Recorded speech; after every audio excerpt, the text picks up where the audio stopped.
All right, well, good morning to you. We are continuing in our study with our book overviews. I hope they've been a help to you. We are in the book of Daniel this morning, the book of Daniel. And the book of Daniel is one of the most important books for us as Christians in the Old Testament, as far as Christian theology goes. And what I mean by Christian theology is theology pertaining to Christ. Daniel lays out probably one of the most precise prophetic timelines in the Old Testament concerning Jesus. It comes down to the exact year that Christ would be baptized, and it's pretty impressive. We'll get into that just a little bit this morning, and that's Daniel's 70 weeks. But there's so much to this beautiful little book. It's only 12 chapters, so along kind of like with Lamentations, only 5, a little on the shorter side for the major prophet section. But this does close out our major prophets. If you remember our 5-12, 5-5-12 pattern, and you can look and see that we are on the 5th book of the last 5. So we're starting to wrap up this Old Testament. And our next book will be Hosea, the very first book of the minor prophets. And you're in the home stretch at that point for the Old Testament. So very, very important that we understand our timeline. If you go to the title on your handout, is entitled Name. Oh, by the way, if you're watching this morning, welcome to you. If you would like to have a handout this morning, we have a PDF handout we do with every lesson. And I want to welcome you. And I believe you will. I think, I haven't checked. Right now you should. I think Sarah's going to post a link for you right now. If you're watching on YouTube, possibly even on Facebook, I'm not sure. And we're streaming on both of those right now. And also just to say, not only will we have a link for the PDF, but as a reminder, and I sometimes forget to say this, if you make a comment on YouTube or on Facebook while you're watching live, the people that are watching with you can see you. But it won't last forever. So if you want a comment to last forever, wait until they call it, until it gets published. But when it's uploaded after the live is done, it takes some time for YouTube to keep the comments. I don't pretend to understand all that, but if you want it to last forever, I do know you need to wait a little bit later this afternoon or something like that. So sometimes people ask me questions, say, I asked you a question, I didn't hear from you. I don't see it. I'm not checking it right now. So please make sure you do that. Or just contact us, email us, ask Bible4Family@gmail.com or 401-47-BIBLE. Call or text. That's the best way to get a hold of me. But thank you so much for your support of all that God is doing through True Grace. I pray it's a blessing to you. In your handout, under name, it says Daniel. It is named for Daniel, the central figure of the book itself. The name Daniel means God is my judge. And boy, does that play out in this book. Daniel is laser-focused concern on what God thinks about him. In a world where he's being polled in even a foreign country, Daniel as a youth is brought into Babylon. He's part of that exile into Babylon. So do you remember, let's go back for a moment. Remember how Jeremiah was there in Jerusalem during the Babylonian exile, and he writes down in Lamentations, how does a city that was so full of people sit solitary, and that kind of idea, and Jerusalem is destroyed. And Jeremiah ministers to those that are left behind once Nebuchadnezzar and the Babylonians take people to Babylon. Daniel was one of the ones taken in the first wave. I'm getting a little ahead of myself. Let me read a little bit more in your handout. Daniel was not a traditional prophet, but rather he interpreted dreams and received visions from the Lord. What I mean by that, let me clarify. What I mean by he was not a traditional prophet is most of the time, like say take Amos for example, and we'll get to him in our minor prophets, the word of the Lord comes to these people while they're out tending sheep or whatever it is they're doing. Amos happens to be a shepherd from the hills of Tekoa, but the word of the Lord comes to them and then they pass that message on to others. Daniel wasn't used in that sense. He is a prophet, but really he was put in a position where he started interpreting dreams from Nebuchadnezzar. And then he also had visions that he wrote down. So not as traditional, but he is a prophet of God. He was in exile in Babylon since the days of his youth. He was taken on the first wave. He served in Babylon and possibly the Persian court. So very interestingly, here we have a guy that's from Israel, Judah specifically, and he's taken into Babylon and serves all the way in the Babylonian court and the Persian court. Now, if you remember, the Persians took over for the Babylonian kingdom. We'll get into that in a moment too. He was known for his courage, his unwavering faith. He's mentioned throughout a couple of places in the Bible. I'll let you look those up on your own. Although he grew up in a foreign country surrounded by foreign gods, he maintained incredible faithfulness to the God of Israel, which is very impressive. You know, you have all of your belief systems as an American or wherever you might be watching from because you grew up in that place. Can you imagine being taken from America or wherever your home country might be when you're just a small child, yet you hold firm to your family traditions or culture where you're from? That's pretty impressive for a youth. That's what Daniel did. Book number 27 of 39. There's 12 chapters, and we'll get into this in the outline, but the chapters are neatly divided in 6 and 6. So very helpful to kind of split down the middle there on the theming of it. We've already mentioned it's the 5th book of our major prophet section. Okay, with time period, 605 to 539 BC. Now, Daniel was taken in the first wave, and there is some dispute as to when that is. But for the sake of our timetable, to be consistent, I'm using the same source for our timetable so that I'm not giving you variations of what people think. And I think I've shared that with you before where I'm getting that from, but I'll do that next week if I remember. But 605 is the earlier date of the first wave. There are 3 major waves that go into Babylon. So Daniel's part of this very first wave. In other words, they come in, they grab a group of people, and they haul them off. That happens 3 times. Daniel's in the first one.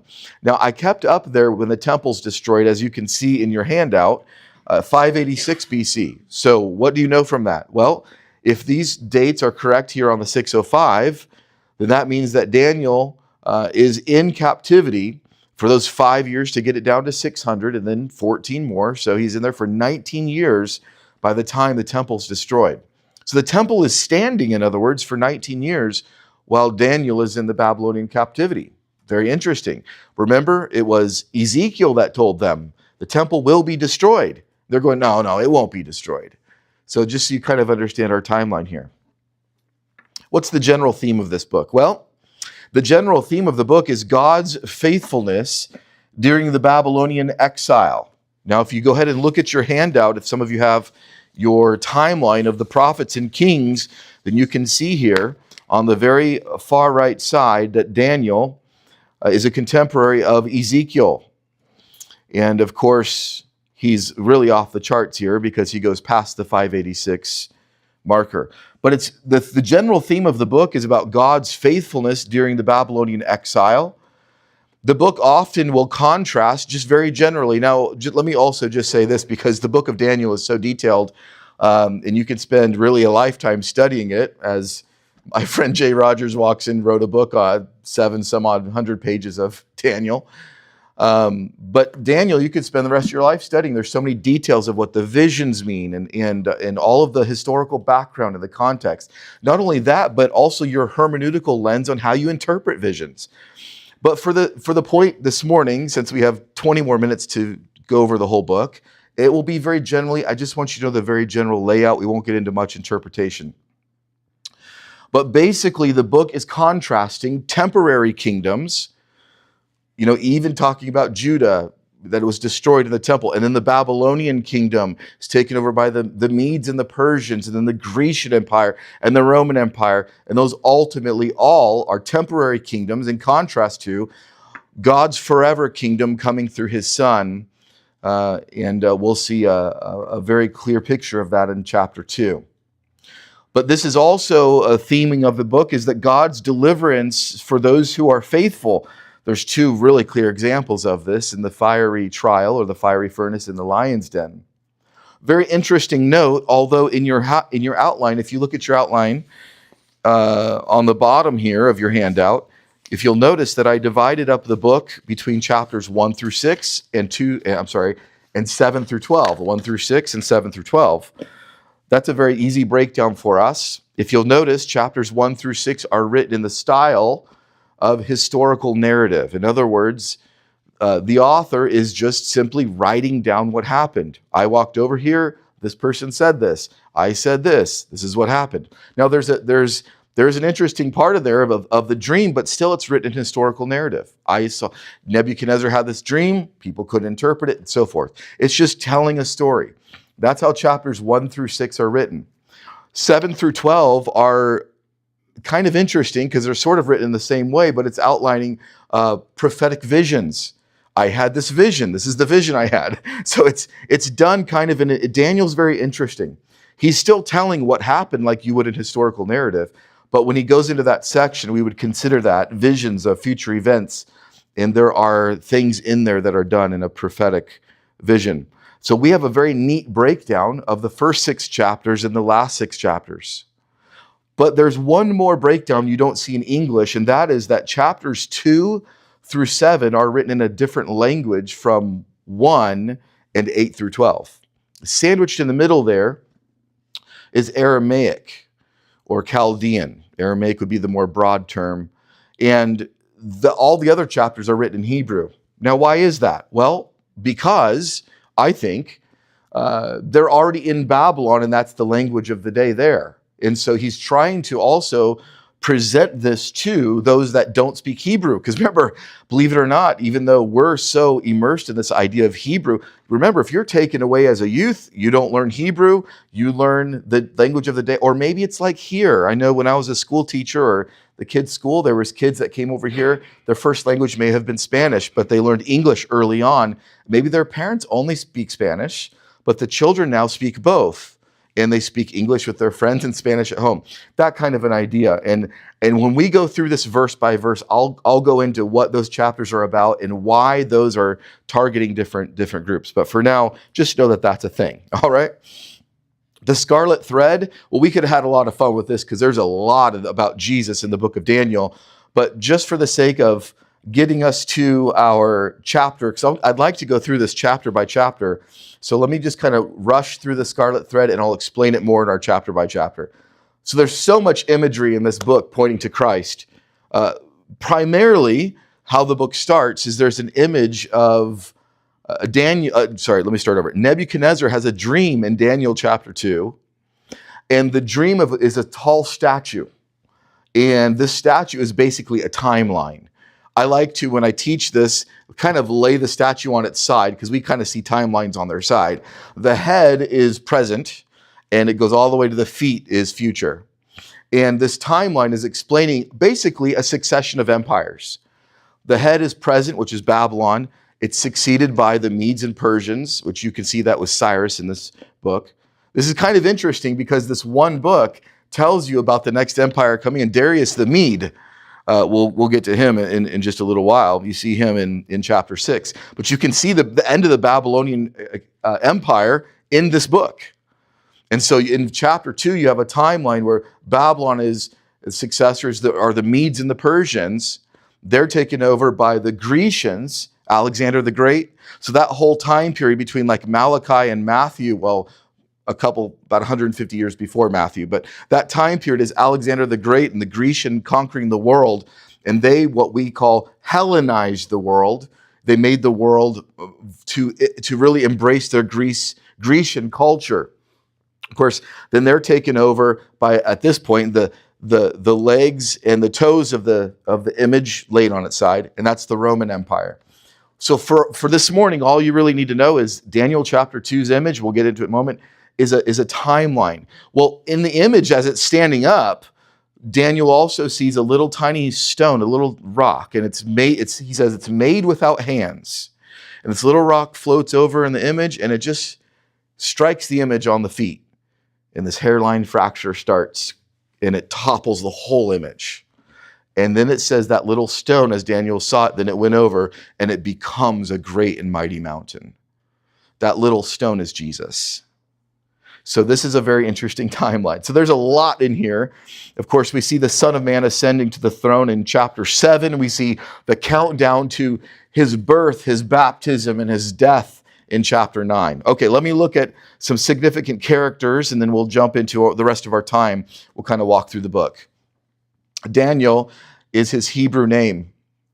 And what's interesting is his three friends' names by their Babylonian name, right? We all know these people, right? Shadrach, Meshach, and Abednego. But those are their Babylonian names. Their Hebrew names are not as well known to us. And that is because even though Daniel does make sure he's Belteshazzar, he refers to himself as Daniel the whole time. But when he's in historical narrative saying this person called out Shadrach, Meshach, and Abednego, he's quoting them. So he uses their Babylonian names because that's the term the person speaking would have used. But Daniel almost rejects Belteshazzar as he's writing, I, Daniel, So him as Daniel, his Hebrew name, but the other three friends' Hebrew names are Hananiah, Mishael, and Azariah. Of course, those are the Babylonian Shadrach, Meshach, and Abednego. Also an important figure to know is Nebuchadnezzar II, the king of Babylon at the time of this writing. Belshazzar is an acting ruler of Babylon at the time of its fall, not the biological son of Nebuchadnezzar II, but in the line of succession, but he was in charge of the ruling at the time of its fall. Darius the Mede, we see him in chapter 6. He's a Persian ruler. He was famously tricked and really actually liked Daniel, but actually ended up throwing him in the lion's den, and we'll show you that in just a moment. We also see Gabriel, a very rare occurrence of behind-the-scenes spiritual warfare, as Gabriel makes an appearance and explains some behind-the-scenes Star Wars, I like to call it.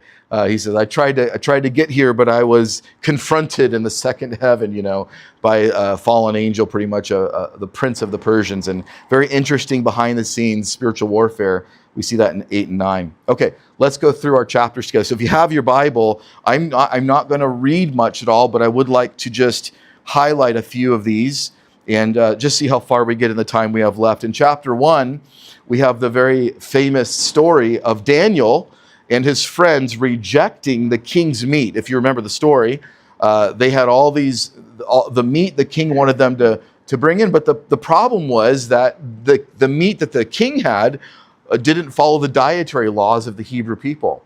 They weren't kosher, as we would say today. So Daniel offered and said, would it be all right if we abstain completely and have vegetables? And basically, the officials said, it's not going to work. You're going to get sick. That's not enough in you. You have to eat more. And Daniel says, well, let's give it a 10-day trial. Let's just give it a 10-day run, see how it goes. And at the end of the 10 days, if we look sickly to you, then we'll go on your regiment.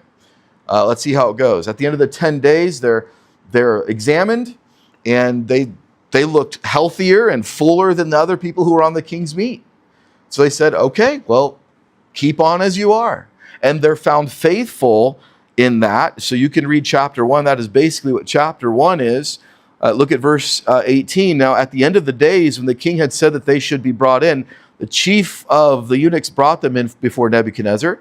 The king interviewed them. Among all, none was found like Daniel, Hananiah, Mishael, Azariah. Therefore, they served before the king.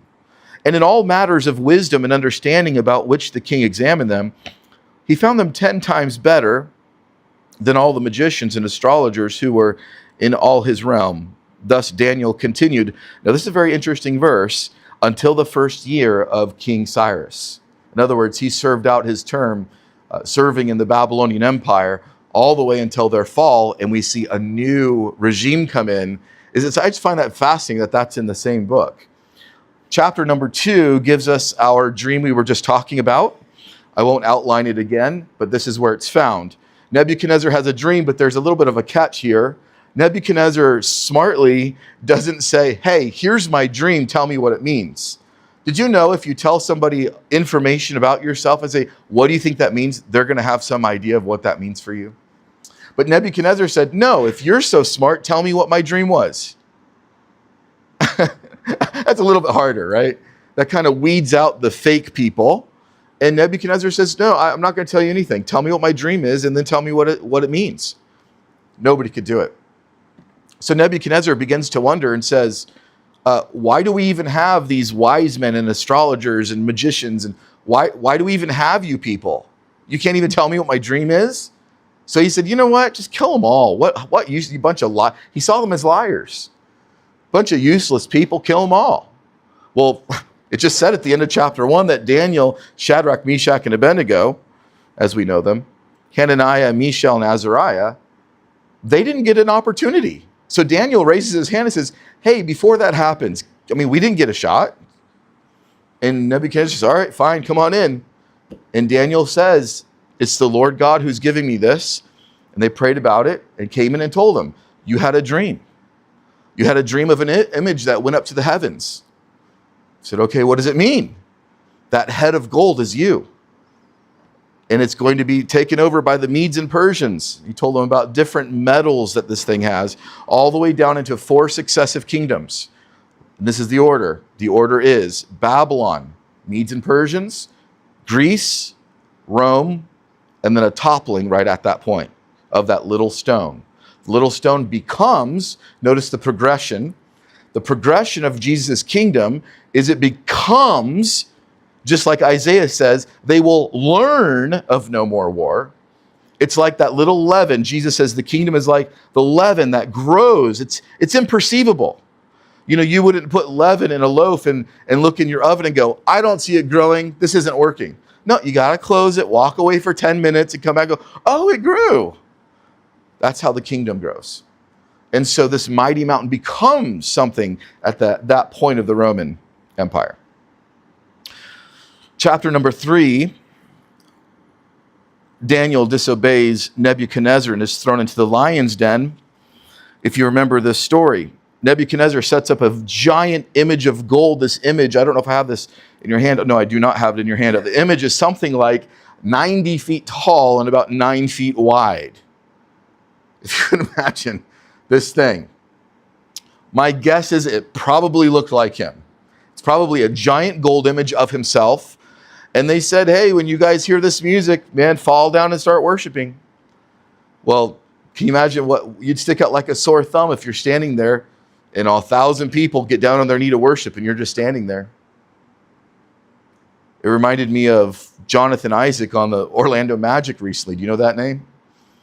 During the thing where everybody's kneeling before, on the NBA, they're kneeling down for the national anthem in protest. There's one Orlando Magic player named Jonathan, what did I just say? Isaac, thank you. He's standing there. And everybody said, you're not in solidarity here? He said, I'm going to stand for what I believe in. And Christian guy, amazing guy. Daniel's sticking out like a sore thumb. They said, you better kneel down. I said, I'm not going to do it. Well, they throw him in the fiery furnace. And I love one of my favorite verses in the entire Bible. I've told you before, one of my favorite scenes in Rocky is when somebody pushes Paulie. I almost always just reference Rocky. I'm not a big movie guy, but I do know that one. Somebody messes with Paulie. Remember Adrian's brother, Paulie? And Rocky goes up and says, hey, you pushed him down. Now why don't you try knocking me down? Oh, there's just something in me. It's like, yes, I love that attitude. That's kind of like what Daniel says here. In verse 16, he says, if that is the case, our God whom we serve is able to deliver us from the burning fiery furnace. He will deliver us from your hand, O king. But if not, let it be known to you, O king, that we do not serve your gods, nor will we worship the gold image which you've set up. Hey, guess what? God's going to deliver me. But even if he doesn't, still no deal. Let us burn, man. We'll burn up before we do anything to serve another foreign god. Oh, love it. He will deliver me, but even if he doesn't, what a great way to live your life. My God has got me in this situation. No matter what, he's got me. If he doesn't get me in the way that I think he's going to, he's still got me. He's going to come through in this situation this way. But even if he doesn't do it in the way that I think, still, no dice. We're not playing, man. Like, you can burn us if you want.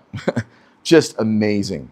Of course, as they go through, they say in verse 25, look, he answered, I see 4 men loose walking in the midst of the fire, and they're not hurt. And the form of the 4th is like the Son of God. He said, wait a second, didn't we put 3 people in there? He said, yes, sir, we only put 3 people in there, sir. How come we see 4th? And that 4th one kind of looks like the Son of God. Wow. And they're not hurt by the fire. Nebuchadnezzar has them come back out. Now, Nebuchadnezzar has a second dream in chapter 4. His dream is that he sees a tremendously tall tree. And again, he's looking for some instruction. So he calls over his not singed friend, Daniel. And he says, what do you think about this dream? Daniel says, all right, you might want to buckle up for this one, sir. The dream is that he sees a tall tree whose branches reach to the heavens. And there's enough room for the beasts of the field below him. And it's full of fruit and it's prospering. And all the people of the earth can see this tree. And he says, you're that tree. He says, really? Yep, you're that tree. But hang on to your hat. In the dream also, there's one that comes by and starts hacking at the tree. And the tree falls over and loses all of its majesty. And he says, that's you, but there's a happy ending. He says, you're going to become like one of the beasts that took refuge underneath that tree, but you'll come to your senses and you'll confess that my God is your God. You'll come to realize that all these pagan gods are false, and you'll confess that the God of Israel is the real God. There's the dream. So Nebuchadnezzar strangely says thank you and goes about his life. Wouldn't you just kind of repent at that point? Say, Lord, can we skip the weird part where I become a beast? Can I just confess you now? He's like, oh, cool, thanks for the answer, but doesn't confess at that time. So he goes through that time, and sure enough, he's cut down, becomes a beast, acts like a beast, I should say. His fingernails grow long. He's rooting around and trying to find berries in the field and loses his mind. And the Bible says then he comes to his senses and confesses that the Lord is strong in heaven. In chapter 5, we see Belshazzar's feast, and this is the expression, the writing on the wall.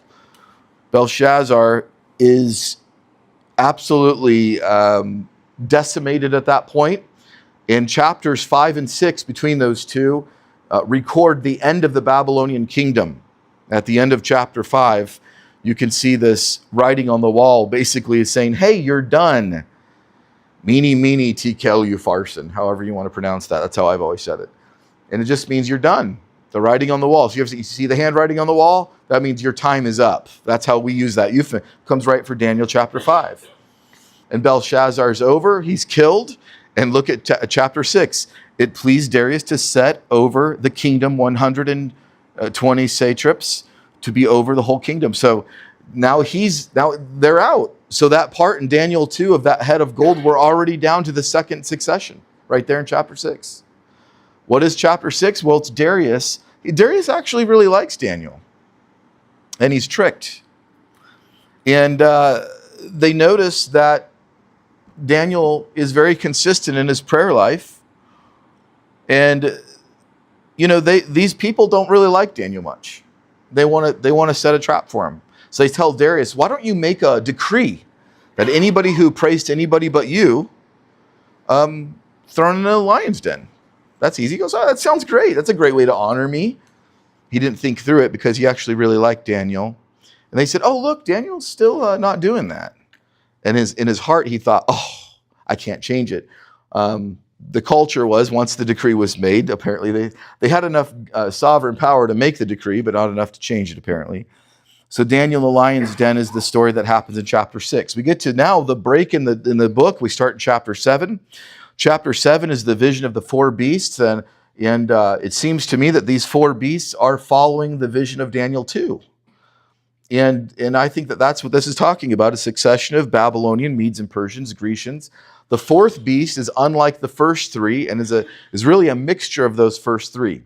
And I think that's Rome. It's talking about the succession kingdoms again. It says that in verse number 9, I watched till thrones were put in place, and the Ancient of Days, that's not a euphemism, that is a title of God the Father. You talk about somebody being old.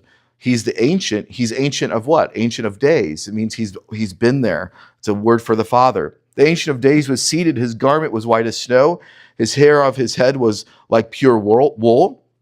His throne was a fiery flame. Its wheels a burning fire. A fiery stream came forth before him, and thousands of thousands ministered to him, and so forth. And then in verse number 3, we see this incredible mention of this night visions, one like the Son of Man. We've already heard about him in the flame of furnace, the fiery furnace. He's coming with the clouds of heaven. He came to the Ancient of Days. So the really big question in verse 13 and 14 is, what direction is the Son of Man going? Is he going up or is he going down? If you're a dispensationalist this morning, he's going down. They see that as the rapture, because they want all of these beasts and everything to be happening at the end of our time. But it's clear from the passage he's going up. He's going to the Father. So this is, in my opinion, you can hold your place there, and then you can flip over to Acts chapter 1. And I think the camera angle is in Acts chapter 1, the disciples are looking up and Jesus is ascending into heaven. And if you flip the camera angle from heaven looking down, you'll see him coming up. And this is the scene that unpauses there. So that's how I see it.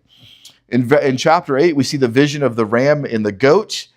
We just don't have time to go through these right now. But these are, if you look at chapter 8, by the way, the little horn also in Daniel 7. And in chapter 8, the vision of the ram and the goat, we'll see these horns again represent different rulers. Well, by the time we get to chapter 9 in Daniel's 70 weeks, we've gone over that lots of times before, so I won't take the time this morning. We don't have any time this morning. But I think that's counting down the time until Jesus is born, until the time Jesus is baptized, anointed, and he takes away the sin of the world. He ends the sacrificial system on the cross, and it counts down right there to his death and the spread of the gospel in Jerusalem. In chapter 10, we see the visions of the Persians and the Grecian Empire. Chapter 11 is really this intermediate time of the kings of the north and the south, and the interfighting there that we see with the Seleucids. You can kind of take the time to read that. And there's a conclusion in chapter 12, and we're covering the most difficult parts of the Bible in about 30 seconds. That's okay. I just want you to notice that the second half is visions, the first half is historical narrative, and we're talking about the time period from King Nebuchadnezzar and Cyrus all the way through that intertestamental period to where Jesus is born. That's all I really want you to get out of it. And we can spend the rest of our days debating what each verse means, of course. I do want to leave you with this in 1 Peter chapter 1. It's my understanding, and I know we could have fun debating this, but I think all those chapters are actually talking about leading up to Jesus being born. Peter says this in 1 Peter chapter 1 and verses 10 through 12. He says, "Of this salvation the prophets have inquired and searched carefully, who prophesied of the grace that would come to you, searching what manner of time the Spirit of Christ who was in them was indicating when he testified before the sufferings of Christ, and the glories that would follow. To them it was revealed that, not to themselves, but to us they were ministering to things which now have been reported to you through those that have preached the gospel to you by the Holy Spirit sent from heaven, things which angels desire to look into."